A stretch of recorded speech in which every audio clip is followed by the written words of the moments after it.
I'd like to show you how I modify standard size panels to custom sizes. And the reason I can do that is because the preferred surface I use is Artefex 538 panel. It's an oil primed linen that is glued down to aluminum composite material. So that's what this is. You're seeing the aluminum side here. It's actually two pieces of aluminum that are kind of sandwiched together with some plastic in between, but it's a really great rigid surface, and they do have larger sizes available. I think up to 4 feet by 8 feet, but I'm mostly using, 3 feet and under for these things. So I'm just getting the standard ACM panel with the linen on it. So the supplies you're going to need for this is obviously an ACM panel. Doesn't matter what surface is on it, whether it's the oil paper or it's acrylic priming or this Belgian linen that I use, but you just need an ACM panel or just a straight up piece of ACM.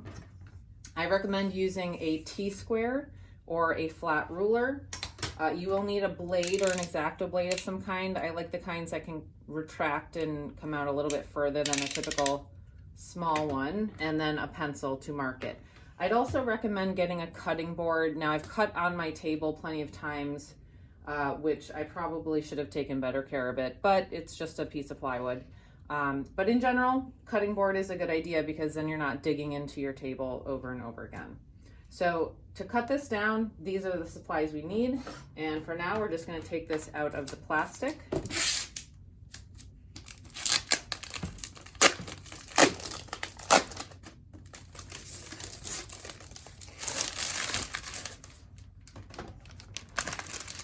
Okay, so what I'm going to do is measure out. This is obviously 16 by 20, and I know I need a 7 by 16. So I already know that this is 16 in length. So I want to measure 7 inches in. So I'm going to take my ruler or my T-square. Now this is the canvas side up.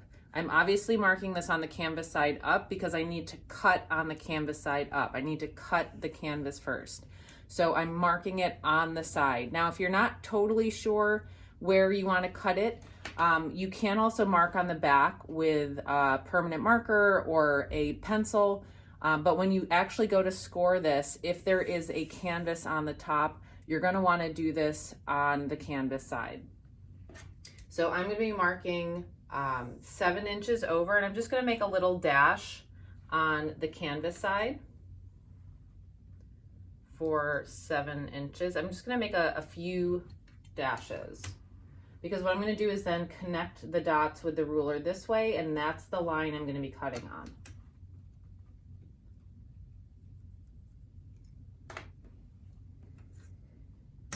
It doesn't have to be dark and it doesn't have to be obnoxious. So I just make these little dashes because that's where I'm going to be putting my ruler. So you want to be careful when we go to cut. So now my cutting board is down. This feels very much more secure. It's just very flat. I'm not having a bunch of other things around. Obviously, we want to be safe in the studio. So again, I know this is 16. Cut once, measure twice, that whole thing. Just make sure that this is the dimension you want. So once we have that, I'm going to place my ruler.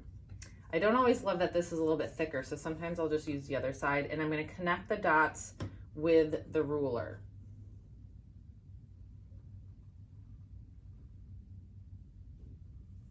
All right, so I'm going to take out the blade and I'm going to lock it because I don't want this moving back and forth when I'm cutting.